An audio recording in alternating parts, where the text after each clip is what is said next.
and welcome to The Executive Appeal, a show that convenes the world's most powerful and successful leaders to share mentoring and career advancement advice to help you successfully transition into senior level executive positions. I'm your host, Alex Trimble, award-winning speaker, author, and leadership expert with over a decade of experience coaching and advising some of our nation's most senior level government leaders. So if you're ready to reach your goals, let's get started. Welcome, you ambitious, beautiful leaders, to another power-packed episode of The Executive Appeal. I'm your host, Alex D. Trimble, and I am thrilled to have you join us today. This podcast is where we go beyond the ordinary, moving past the cliches of just work hard to actually uncover the true secrets of success at the executive level. Now, before we dive into today's interview, I have some exciting news, as I always do. Thanks to your incredible support, The Executive Appeal is now one of the top 5% most popular shows in the world. And let me be clear, this didn't happen by accident. It was you who made this possible, and it will be you who determines the continued success of this show. So here is my call to action, you all amazing leaders. If you listeners and leaders, if you enjoy the content we bring each and every month, we ask for your support. Please click the like button, share your thoughts and questions in the comment section, and more importantly, share this episode with at least 2 of your friends or colleagues today. Your engagement and enthusiasm keeps this community thriving, and we couldn't be more grateful. Now, without any further ado, let me say today is a good day. See, today we have the magnificent, awesome, cool, slick, all the cool words, Mr. Chad Thompson. See, Chad currently serves as the Chief People Officer at LanzaTech. And prior to his role there, he held several roles within executive leadership roles within Chevron, to include HR Director of North American Exploration and Production, Global Talent Manager, Human Resources Sponsor, and General Manager of Middle East, Africa, and South America. The man is just wonderful. So with no further ado, how are you doing today, kind sir? Hey, I'm doing very well, and I'm very delighted to be on your show and looking to have an engaging dialogue with you. And an engaging dialogue we will have. I was telling you before we got started, you and I were just chatting. You have, I think, uniquely been positioned within your career. You know, many people looking to move into those executive level roles tend to look, they start in a smaller organizations, or they start at a level and they keep going up, and they end up, if they're going to end up in a big organization, they end up in a big organization. But you have done both. You've gone within small organizations. You had a long career within a very large organization, and now you're serving as an executive role in a smaller organization. I'd love to talk to you about why and what are the benefits of working in a larger, very large national organization, international organization, versus a smaller, more startup type organization? Yeah, I think there are numerous, and I appreciate having the opportunity to share with you. I think for me, I started my career actually in a very small company, and then I went to a startup, and then I fortunately ended up at Texaco, which became Chevron, and the world was my oyster literally as I grew in increasingly bigger roles and experienced the world literally from a really great company that allowed me to hone my skills, but also to really develop a global perspective. And I really appreciated that. The power of a big company is definitely the opportunities, the scale, and stuff like that. But also there are some limits. You are confined sometimes to the pyramidal opportunities to grow. And I found myself reaching a deceleration point where, likely I would not reach my personal aspiration, which was to be a chief people officer. And many people face these challenges in their career. There's a comfort of a well-developed career in a really amazing company like Chevron. But then there's the opportunity to look yourself in the mirror and say, are you aspiring and reaching your aspirational goals. And I realized I was not going to reach mine and that I was going to have to do something. I have a saying, you have to go to grow. And so I decided that I had to, kind of take my own medicine and grow by going. And my going was, I could have gone to a bigger company, but I like to test stuff and I like to prove stuff to myself. And so I use this as an opportunity to reorient myself of what it's like to build and to take on that challenge of building a world-class HR practice in a really neat company, LanzaTech, which is trying to do a lot of good in the world. So the opportunity to hone my skills, to experience the chief people officer role and experience some of the challenges of that, or working with our executive team and the board of directors and really honing my skills was a challenge that I felt was really important. Didn't hurt that they were going public and there was an opportunity as well to enjoy some of that upside as well. But the real challenge was proving, testing myself and building something. I think the last thing I would say is that sometimes in a big company, you have the benefit of the infrastructure, but it's a really large ship like a tanker. It's really hard to be nimble and to be reactive to forces because there's so much to consider. But in a smaller company, you can really have a lot of influence. And I really relish those challenges. I don't see them as, kind of competing, but rather complementary. And you're only as good as the last challenge that you've overcome. And I'm really enjoying this challenge. You're only as good as the last challenge you've overcome. It's really cool statement. Because you got me thinking that if you're only as good as the last challenge you overcome, then how often are we being intentional about putting ourselves in situations where we have larger and larger challenges to overcome so that we intentionally grow ourselves, right? Or how many people are avoiding challenges in their life? And then what they're basically doing is avoiding growth as well. Yeah. And I think, I like to use sports as an analogy for the corporate world. And we just had the Super Bowl that concluded. And, the good thing about the NFL is that you're only the champion in the year that you win it, and you got to earn it every year. And I think sometimes a lot of folks get comfortable on a reputation that they've built within the company. Yeah. And actually challenging yourself and putting yourself in a spot to be vulnerable really actually allows you to grow. Like I left a almost 24 year career where I had a really well-established reputation and brand. And I had to come and test myself and see if my brand was as good in a different environment. And I love that. I literally relish those challenges. I've taken expatriate assignments. I've gone to strange countries and put my family through that. And we've always benefited by putting ourselves into an environment where we could be vulnerable.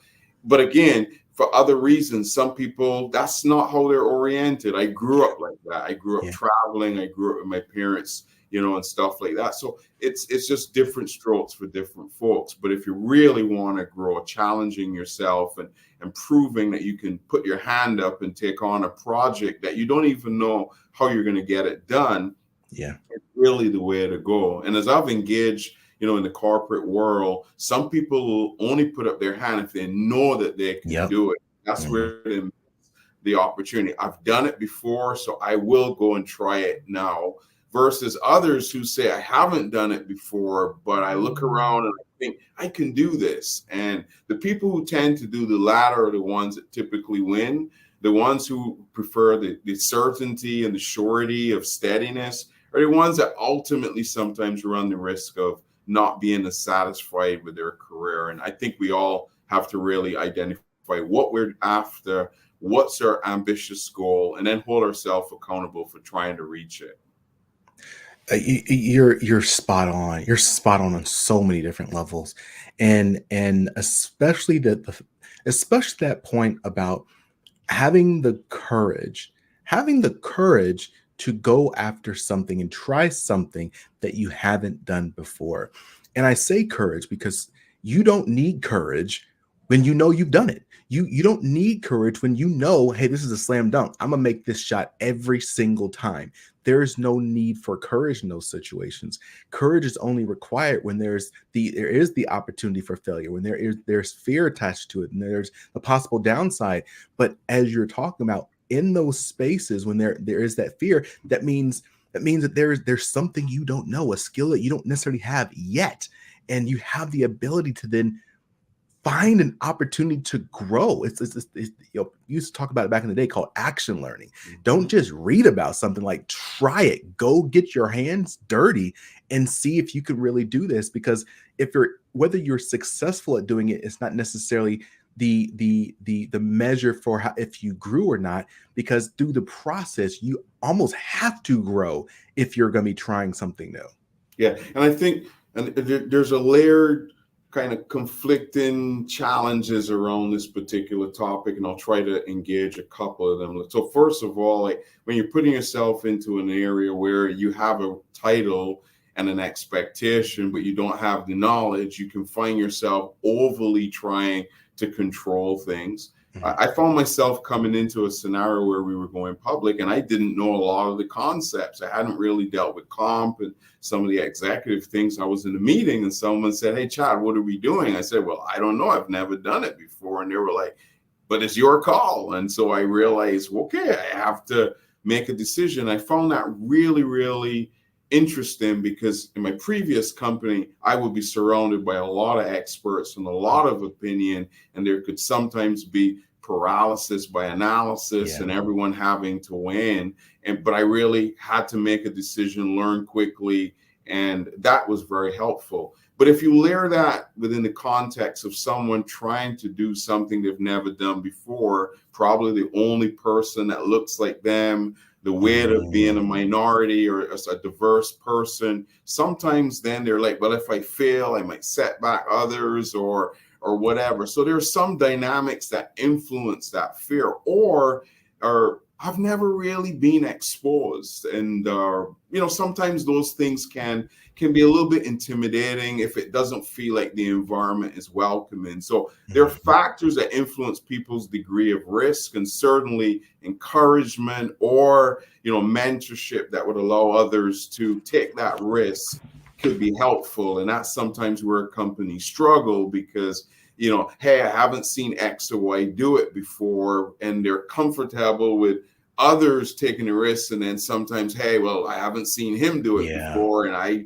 don't know if we want to take that risk. And so it's a very complex and layered challenge sometimes. But personally, that internal drive that challenges people to think about themselves succeeding and bet on that versus worrying about the potential to fail is something that we need to encourage more. I've seen that a lot in my career where, I've had females that have not applied for a job because they've not done it before. And I've had a male would just apply and say, well, I'll learn and I'll get a next job after this. Very different way at looking at an opportunity. And I think we just need to be, kind of mindful of some of those challenges.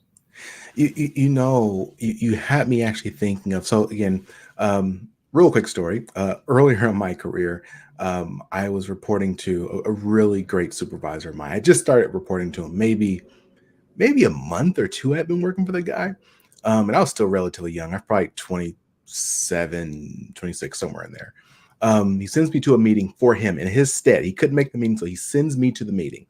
And it's this big negotiation. There's this big system they're talking about, and it was like they're going to cost us something like $6 or $7 million.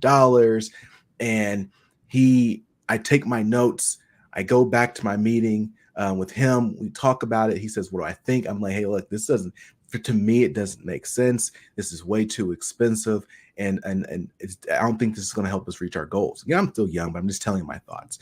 And he said, "Great." He picked up the phone, called the person, and said, "Hey, we're not investing in this."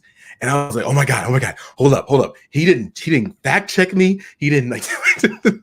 I was terrified for a second, and then it made me moving forward be very, very careful with how I spoke, because I had a leader who believed me. who Mhm. trusted in me.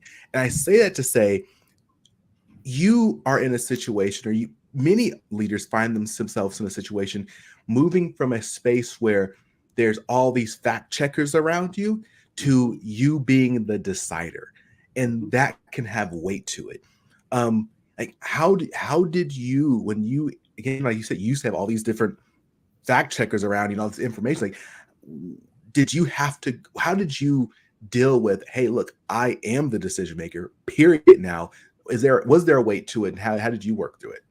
Yeah, well, I think that your professional life is kind of built on the experiences that you've created for yourself, either by the choices you've made or the opportunities you've been given. Some people accelerate into leadership. They either joined in a specialized program, and so they dip into different roles, but never really develop the deep depth of understanding of that. I didn't have that path. I had to scrap and claw, and I Mhm. didn't always understand how to play the game in the corporate world and what actually was required to gain trust and favor. And so I stayed a long time in a lot of roles, but I built that foundational understanding. And then I always leverage business. What is the business acumen, or what is the business perspective of what I'm trying to do? And so what I found is that as my career grew, my influence grew, because as I interacted with leaders, I always approach things from what's the best for the business. And I think if you can start to develop that kind of perspective, very helpful. You demonstrated it. Hey, boss, I don't think this is good for the business. Here's the reasons why. Second dimension of the decision making is, what is a problem that we're really trying to solve? And so many times, I think sometimes when you approach problem solving, everyone's giving an opinion, but really you got to focus in on what's the opportunity, what's the problem we're trying to solve, iterate around a couple solutions, and then pick one. I think one of the greatest bosses I ever worked for, we were doing this big restructuring. We had a lot of decisions to make, and every day in the team, we just throw a different topic. 4 or 5 people would give their opinion, pros and cons, and then after 10, 15 minutes, we'd look to him and he'd say, "We're going left." And we loved it because we were heard.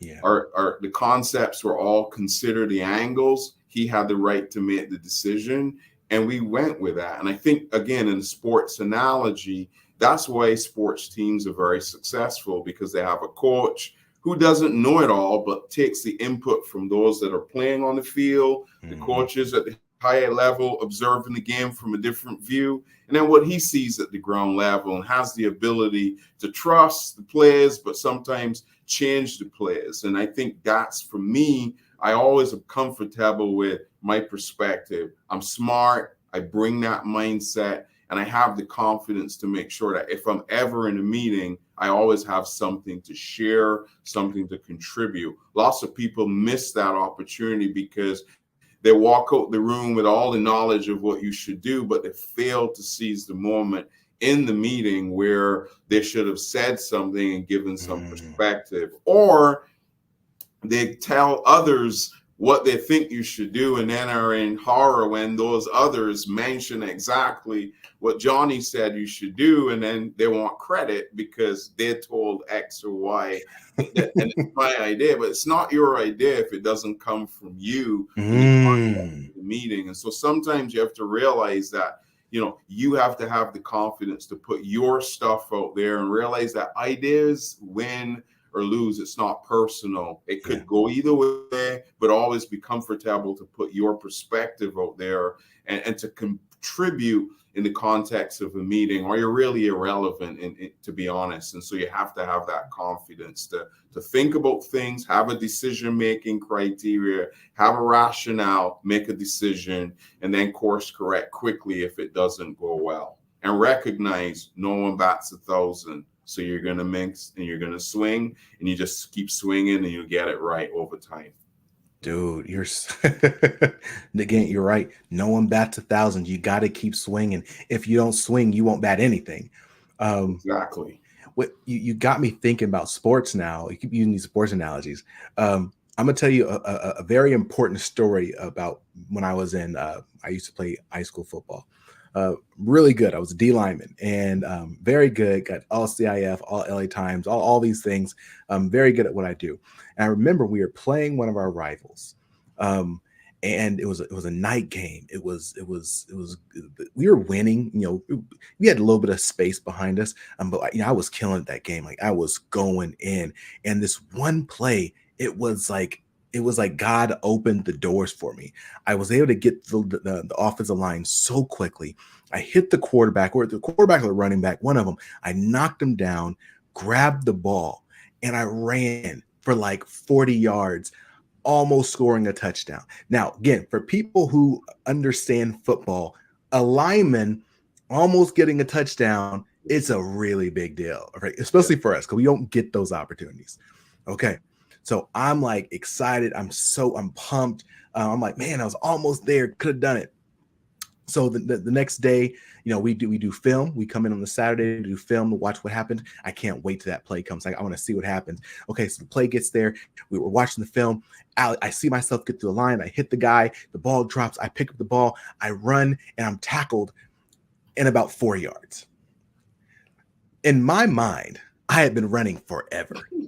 But on the film, I've been running for maybe 3 or 4 yards. My point in telling the story is how do you check yourself? How do you find your blind spots? Where again, sometimes we just know what we're doing is right. We know that we're in the zone. How do you check yourself? How do you have those blind spots? Is there people around you? Like, what do you do? Well, first of all, I think, using your analogy, it's important to have a good frame and a good context. And you talked earlier in the preview about, government and the level of politics and the hierarchy and stuff. And so I think you have to always understand the context and the frame in which you're operating within. And if you don't, that's in itself a source of a lot of pressure because, hey, if you're in a hierarchical organization, you can't make radical change and stuff like that. I also think that it's very important to understand our leadership and the context of what I call earned decision rights. And sometimes you'll hear people say, well, they didn't take my decision, or they didn't do X, Y, or Z, or they don't value what I'm saying. And I think sometimes that perspective is short-sighted. Someone has worked their way up to earn that right. They've been salivating about it. They've been working hard. They've been trying, sacrificing. And in some perspective, it's their call. I think you have to learn to understand that, hey, my job is to generate ideas in the context of the problem that we're trying to solve, while recognizing if I don't explain them well, if I haven't competed with another thought or idea, it's very possible that the other one might be perceived as valuable. Another thing that I think is important to take away is sometimes your idea is right, and you just need to know that you were right, so that when you get into the situation where you have to make the call, that is the greatness of your experience. I recall a leader that I worked for that I really felt was terrible. But I was so valuable. It was so valuable to observe and to make commitments to myself that I would never do stuff like that, and it helped me to develop a leadership framework that I use, where I'm not the smartest guy in the room. I know what I know, and I know where I need help. I know what I'm good at, and I lead with that. I'm not good at this. I need your help. Have an idea. What do you think? Boss, I don't think this will work. Why not? Okay, well, what do you think? And if you can lower your ego, if you're open to new ideas, and if you're willing to compete, you have a chance. But you also have to recognize that in corporate America or in any organization, others have earned that right. And you will, if you aspire to it, earn that right to make a call that someone doesn't believe. Back to the question of what do I need to do? You need to be vulnerable, get some feedback, be open to suggestions. So as a leader, I always end my performance reviews with, hey, what do I need to do better to lead you? Because I have a saying, you have to teach your boss how to lead you. If you don't want to be micromanaged, then you have to challenge micromanagement. Hey, today you asked me about X, Y, and Z. Is there something why you didn't trust? You have to keep resetting with every new leader, because everyone has a different perspective, a different style, but you have to know your blind spots. Hey, did I show up in that meeting properly? Did I represent my idea properly? Am I vulnerable to an improvement opportunity that I am, kind of resisting? And if you can do that, you have a better chance to succeed. Using our sports analogies, there's always preseason, there's always training camp, and they're teaching technique. And every year, these pros 10, 15 years in are still sometimes relearning technique, positioning, because the game's changing, it's evolving. You as an employee have to keep evolving as well. AI is coming, new technology is coming. You need to realize that if you don't adapt, quickly change, and learn, you hit the obsolete hump or dump, and away we go. We're looking for new talent. So you have to continually retool, upskill, and make yourself valuable versus expecting the organization to do it. So Chad, there's two questions I want to make sure we squeeze in today, because Ian, you're in a unique situation.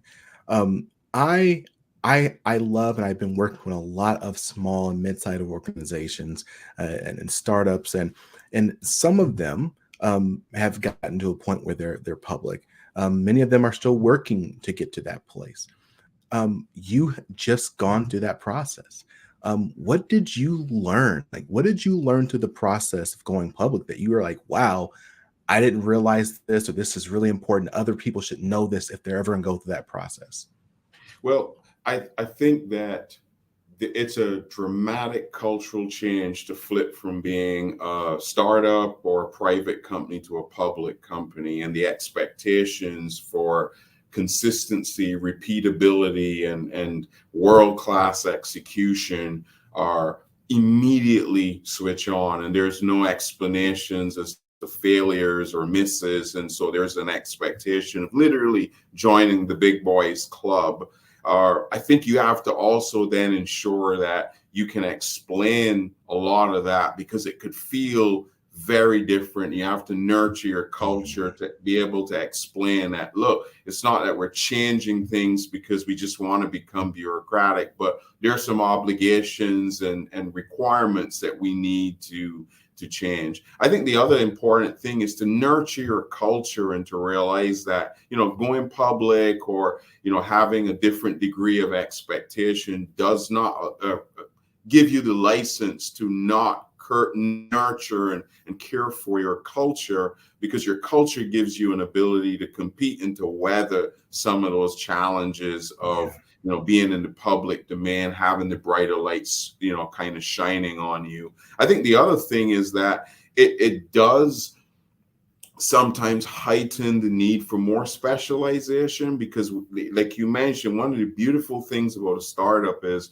you actually can try many things. There are many people in my company who started as a scientist and now end up doing, some, for example, chief sustainability officer. They did HR, they did everything. And so that's a wonderful environment, unconstrained, to just learn. And then over time, settle into a specialization or an area of interest. The bigger companies, you kind of get hired to do something. You can change, but sometimes that change has to be a lot more deliberate and intentional. But as you make that shift to being a public company, sometimes, there's a higher level of specialization that is required. I think last thing that I would say is, rate of growth is very important. You have to really recognize how to be as efficient as possible and how to ensure that you deliver, because there's an expectation now that you're in the big leagues that others can bet on you and that you can deliver kind of financial results that will attract investment. So really, we need to change in some areas, and then we need to nurture and care for some of the essence of what make us special. And we've tried to do that here at LanzaTech, I would say successfully so far. Hey, look, and if you say it, I believe it. Chad is freaking amazing, and that's not just because I want him to be my best friend now. I wanted to ask you. I told you before we got going on this interview. I wanted to ask you a question. Let's see if I can ask it the right way. So again, we were talking. I'll talk about myself first. You can decide what you'd like to share. I have a little boy. He is 7 months old at this time of this recording. And he is starting to want to walk already. Like the guy is like standing up and moving side to side and all of that.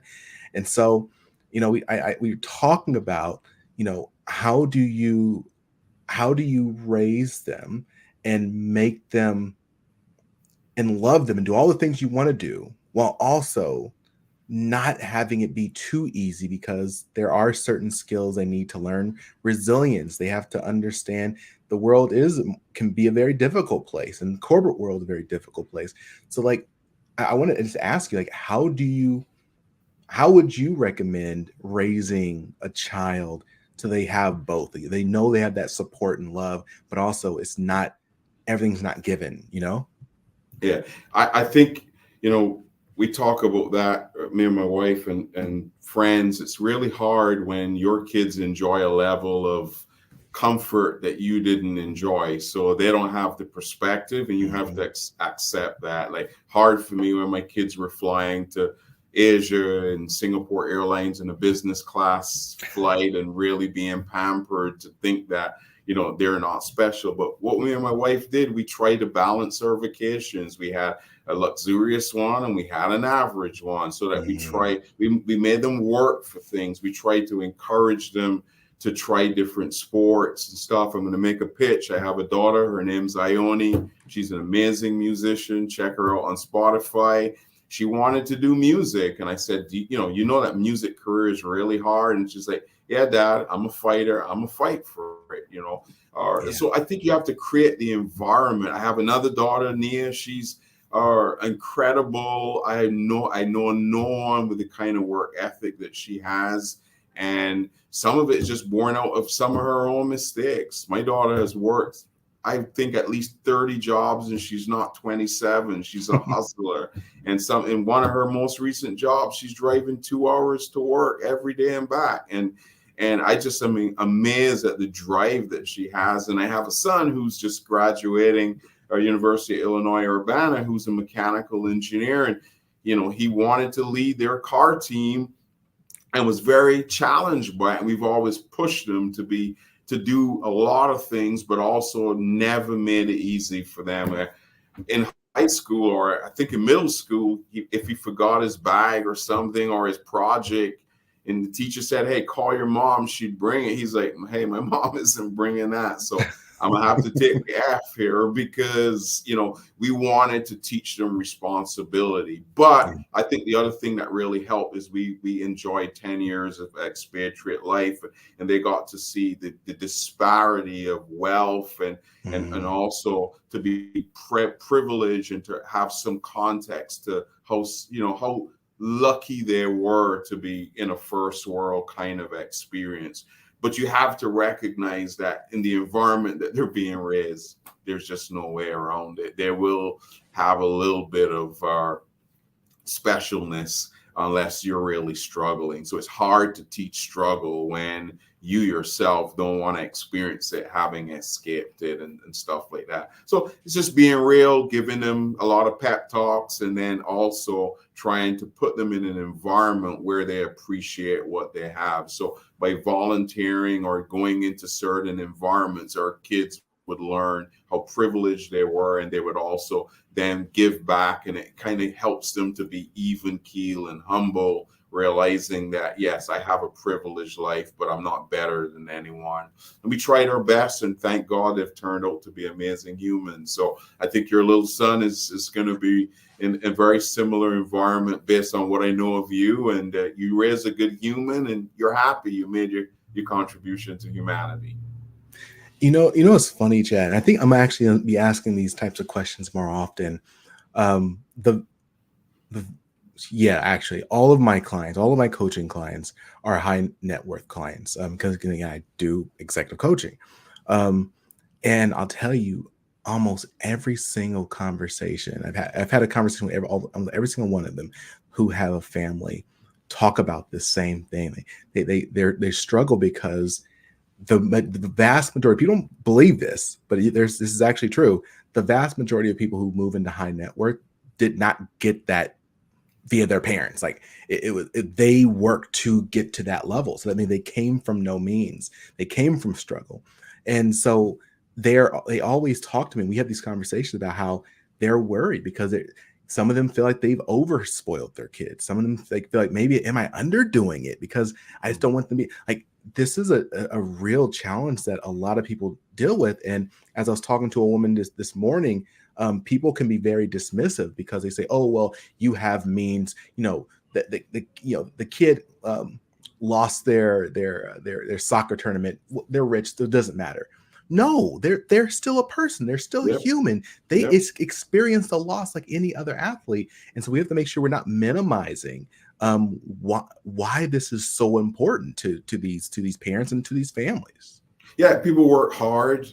No one wants to spoil their kid, and I think it's well known that rich kids, I'm not rich, but kids of wealthy people have higher degrees of temptation. And so part of it is really raising morally strong kids, because you can operate in environments that are very challenging. And so I think that's every parent's challenge. I think also parents spend a lot of time grinding and hustling, and corporate America or government, wherever you're working, really in our productivity quest is really extracting more and more hours out of our employees. And so you're trading off at home. Kids are being raised by others. It's a tough balance. I think if you could get everyone in a room, they'd all tell you about their frustrations, which you probably hear about a lot more than others. People are trying to show up strong at work while having family issues or healthcare issues with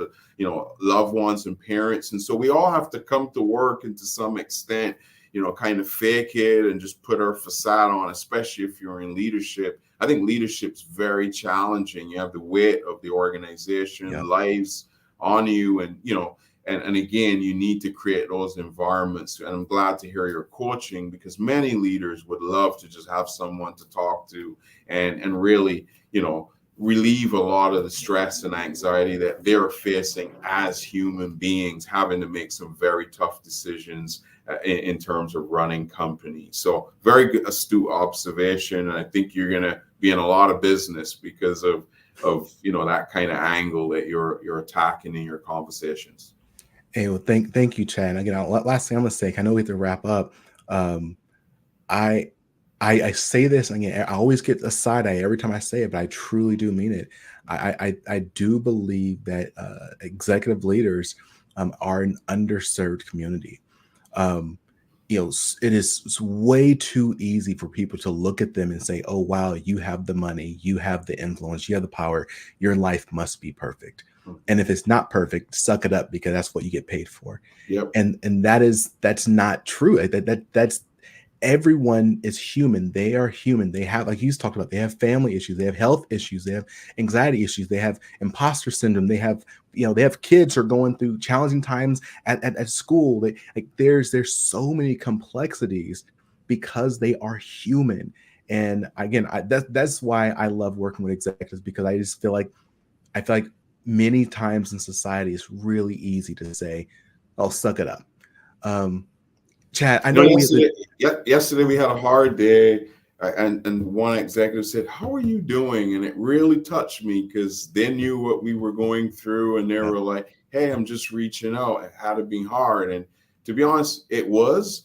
But it's just that, hey, I am human. We are human. We've taken on additional responsibility, and yes, you're paid for it, but it doesn't make it easier to navigate. And as I work my CEO and our leadership team as we grow this company, it's a lot of challenges, and you love it. But yes, at the end of the day, we're human, and I think you have a very good angle there. And sometimes, like I said, if employees understand that and attack that angle, you'd be surprised at how much success you could have. Leaders really want to work with people too that care and understand what they're going through. And I think that's an unlocked and untapped opportunity there, trying to, kind of grow your career. Hey, thank you so much for sharing that, Chad. I know we got to wrap up and you got to jump off and do some really important meetings, probably moving to doing something in Dubai or something crazy. So any final thoughts, ideas, suggestions, anything to share our audience as we begin to wrap up? I typically say, and I think we started this conversation around why did I move and do the things that I did. So I have this kind of framework around career development that I use that I'm going to leave with you guys today. And it goes something like this. You're about to walk out to your retirement party and you always have this dream professionally. And the question is that you're asking yourself is, did I maximize my talent? Did I do the things that I wanted to do? Did I face those fears and anxieties that I had? And did I slay the dragons that were affecting me and maybe challenging me to take a risk? And I don't think anyone on their deathbed is ever going to worry about a risk that they took, regardless of the outcome. But you don't want to be haunted by that what if scenario. Believe in yourself, bet on yourself. You can always learn, and no one can stop you but yourself. And so I just challenge you today, no matter where you are, no matter what you want to do, it just starts with one step. Embrace the challenge of a new environment and appreciate the amount of growth you're going to experience by challenging yourself to be great and going after the dreams that you have. I did it for myself and I have no regrets, and the world's your oyster, and I just challenge you today to believe in yourself. Last thing my grandfather would say is, if you're scared to take a risk, that means you don't even believe in yourself, and that's not a good place to be. So be the one person that believes in yourself, because if you do, nothing can stop you. The world is yours. And with that, I'm out. Thank you so much, Chad. You're amazing. Look, everyone, I told you he was amazing. I said it in the beginning. Hey, if you found something of value in today's episode, which if you did not, just go in and push pause and then push that little button to rewind it to the beginning and then push play again, okay? So when you find something of value from this episode, don't keep it to yourself.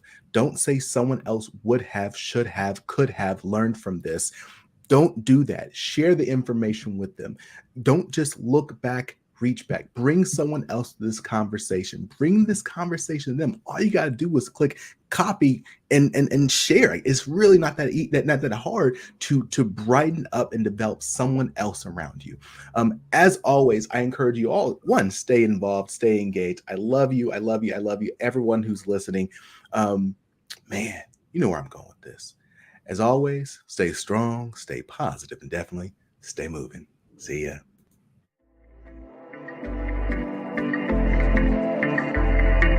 Thanks for listening to The Executive Appeal with Alex Trumbull. I invite you to follow The Executive Appeal wherever you listen to podcasts. Follow me, your host, Alex Trumbull, across all socials or via email for exclusive webinars, courses, and in speaking engagements on continued topics of executive leadership. So, until next time, stay strong, stay positive, and definitely stay moving.